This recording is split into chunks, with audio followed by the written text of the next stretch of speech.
حضرت عرفہ بن ربی حضور کے غلام ہے، وہ روایت کرتے ہیں، کہتے ہیں جب جبلہ اہم کے خلاف ہم لڑنے گئے تو روم کی فوجیں بھی تھی اور عرب کے دیگر قبائل کی فوجیں بھی. کہتے ہیں ہمارے سپہ سالار کا نام حضرت خالد بن ولید تھا، معمولی آدمی نہیں جسے نبی پاک نے فرمایا یہ اللہ کی تلوار ہے.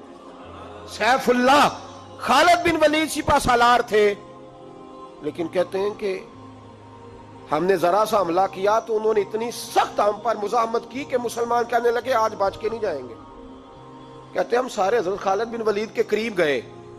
یہ کوئی ہم نے نہیں حوالہ لکھا، یہ تاریخ اسلام، ان کو سارے مسالک پڑھتے. کہا حضرت خالد بن ولید سے کہ حضور مسئلہ کیا ہے، کسی جنگ میں پیچھے نہیں اٹھے، آج کیا ہوا؟ جناب خالد بن ولید کہنے لگے میری ٹوپی گھر رہ گئی ہے. میری کوئی نہیں سمجھ آئی آپ کو؟ میری تو نے کہا حضرت صاحب ٹوپی ہم سے لے لیں. کہنے لگے وہ والی نہیں، میرے والی رہ گئی ہے. کہا ٹوپی کا جنگ سے کیا مطلب ہوا، تلوار سے کیا مطلب ہوا؟ تو آپ فرمانے لگے میں نے اپنی ٹوپی میں نبی پاک کے 3 بال مبارک سیے ہوئے ہیں، 3 منہ مبارک. امت غور کرے اس بات پر، 3 منہ مبارک ٹوپی کے اندر سیے ہوئے. فرمانے لگے تلواریں تو سب کے پاس ہیں، مجھ سے بہادر بہادر سیانے بندے بھی ہیں، پر جب میں حضور کے منہ مبارک سر پہ رکھ کے میدان میں نکلتا ہوں تو فرمایا پھر اللہ مجھے ہر میدان میں کامیابیاں عطا فرماتا ہے. یہ نظریہ دیکھو، عقیدہ دیکھو، تبرک کی کوئی نہیں، برکت کی کوئی نہیں. کہاں بیٹھ کے دین پڑھا ہے؟ یا ہمیں سمجھا لو یا پھر ہم سے ایک کام ضرور کرو بھائی، ایک طرف تو آؤ نا. حضرت خالد بن ولید کہنے لگے ٹوپی رہ گئی ہے. صحابہ دلیری دینے لگے کچھ نہیں ہوتا، قربان جائیں. حضرت ابو عبادہ بن جراح کہتا ہے میں مدینے میں سویا ہوا تھا تو نبی پاک مجھے خواب میں ملے. حضور نے فرمایا میرے خالد کے گرد فوجیں چڑھ گئیں، تو یہاں سویا ہوا ہے، اٹھ پکڑ بندے چل پہنچ میدان میں. کہتے میں نے حضرت ابو عبادہ بن جراح کہتے ہیں میں صبح اٹھتے ہی میں نے لشکر تیار کیے، گھوڑے دوڑائے، مدد کے لیے نکلے. جب ہم رستے میں جا رہے تھے تو ایک ہمیں نوجوان ملا گھوڑے پہ، سر پٹ گھوڑا دوڑا رہا ہے اور بڑی اس کی تیزی ہے. کہتے ہم نے آواز دی تو اس نے اور تیز کر دیا. حضرت خالد بن ولید کے میدان کے قریب پہنچ گیا. کہتے میں نے 2 سپاہی دوڑائے، میں نے جا کے کہا اسے روکو، کون ہے؟ کہتے جب ہم قریب گئے نا تو اس نے کہا پیچھے ہٹ جاؤ، قریب نہ آنا. کہتے ہم نے کہا تو کون ہے؟ کہنے لگے میں حضرت خالد بن ولید کی زوجہ ہوں، میں ان کی اہلیہ ہوں. تو کہا آپ کدھر جا رہی ہیں؟ کہنے لگی وہ منہ مبارک والی ٹوپی گھر بھول گئے تھے، اور ٹوپی بھول گئے تھے. سارے راز نہیں جانتے، میں بیوی ہوں، میں جانتی ہوں کہ خالد کو کامیابی ملتی تھی مصطفیٰ کے تبرک کی برکت سے. وہ ٹوپی بھول گیا ہے، مسئلہ بن گیا ہوگا. ٹوپی پہ نظر پڑی ہے تو مجھے کوئی اور ملا نہیں تو میں خود دینے جا رہی ہوں. حضرت ابو عبادہ بن جراح کہتے ہیں ہم نے کہا کہ ہمیں دے دو بہن، ہم دے دیں گے. کہنے لگے نہیں، ہمیں پتہ ہے اس کا ادب کس طرح کرنا ہے، کیونکہ ہمارے گھر میں رہتی ہے تو ہمیں پتہ ہے ادب. اور یارو اگر یہ ذائقہ ہی نہیں تو پھر تجھے حضور کی عزت کا پتہ ہی نہیں. اگر تو حضور کے تبرک سے آشنا ہی نہیں پھر تجھے پتہ ہی نہیں رسول اللہ کے مقام کا. اقبال کہنے لگے اگر بھاؤ نہ رسیدی تمام بھول حدیث، اگر تو حضور کے قدموں تک نہیں پہنچا پھر تو ابو لہب کے کھاتے میں جائیں گی تیری نمازیں. میرے مصطفیٰ کریم سید عالم صلی اللہ علیہ وسلم کی وہ ٹوپی لے کر زوجہ کہنے لگی تمہیں ادب کا نہیں پتا، میں ہی جاؤں گی. کہا چلو. کہتی وہ دوڑی گئی. حضرت خالد بن ولید کہتے ہیں اچانک میری نظر پڑی تو کافروں کی فوج تنی ہوئی تھی، وہ ٹوٹنے لگی اور ایک شاہ سوار دوڑا آ رہا ہے. تو میں نے کہا یہ اکیلا جوان صفے کاٹتا آ رہا ہے، ہم لڑ رہے تھے تو یہ فوج ہم پر چڑھ آئی تھی، اکیلا جوان.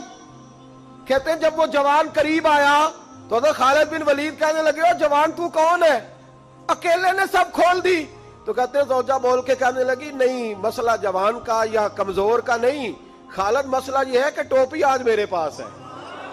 مسئلہ یہ ہے کہ ٹوپی آج اصل شے میرے پاس ہے تو اس لیے صفے کاٹتی جا رہی ہوں، ورنہ مجھے تو چھری بڑی مشکل سے چلانی آتی ہے. ٹوپی آج میرے پاس ہے. یہ ہے ارض جنت، یہ طیبہ کی زمین ہے، جنت بھی یہی، مال کے جنت بھی یہی ہے. یہ میرے محبوب پاک کے تبرک کی برکت ہے. حضرت خالد بن ولید رضی اللہ تعالیٰ عنہ کو زوجہ کہنے لگی ٹوپی آ گئی ہے، ٹوپی آئی ہے تو سمجھ لو فتح بھی آ گئی ہے۔ حضرت خالد بن ولید نے ٹوپی پہنی، اتنی دیر میں حضرت ابو عبیدہ بن جراح بھی آ گئے، کہنے لگے تگڑے رہنا، پہنچ گئے ہیں۔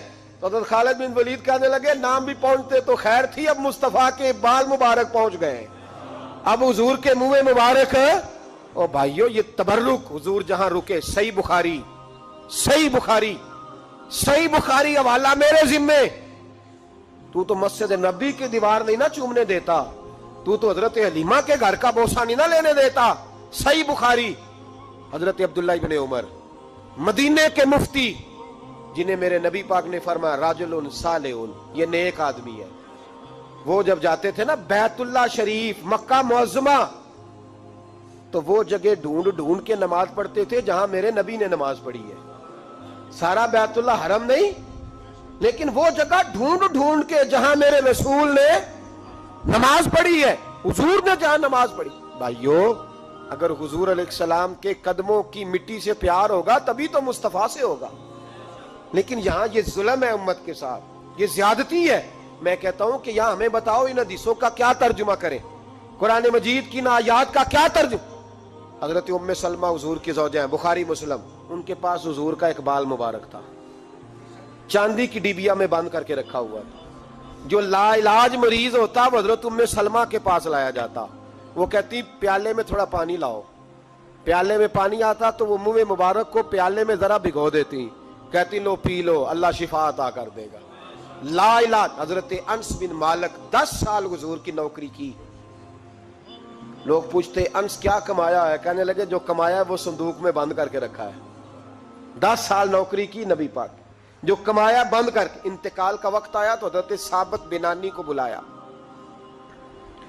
آپ کے شاگرد تھے، کہنے لگے جب بکسا کھول کے لا، کھول کے لائے تو ایک ڈبیا نکلی، فرمایا اسے بھی کھول، جب اسے بھی کھولا ایک منہ مبارک نکلا۔ کل زندگی کی کمائی، نبی پاک کا اقبال مبارک کا، اس کا کیا کرنا ہے؟ فرمانے لگے جب مر جاؤں نا غسل دے کے تو میری منہ کھول کے زبان کے نیچے رکھ دینا۔ حضور اس کا کیا فائدہ؟ فرمایا جب فرشتے حساب لینے آئیں گے، من ربو کا بولیں گے، پہلا لفظ کہنے کے لیے منہ کھولوں گا تو سامنے حضور کا منہ مبارک ہوگا۔ پسے مردن فرشتوں نے جو تلاشی لی تو کیا نکلا؟ فقط ایک دل کے گوشے سے خیال مصطفیٰ نکلا۔ اور میرے اعلیٰ حضرت مشورہ دیتے ہیں، کہتے ہیں لحد میں عشق رخ شاہ کا داغ لے کے چلے، ہم نے اندھیری رات سنی تھی چراغ لے کے چلے۔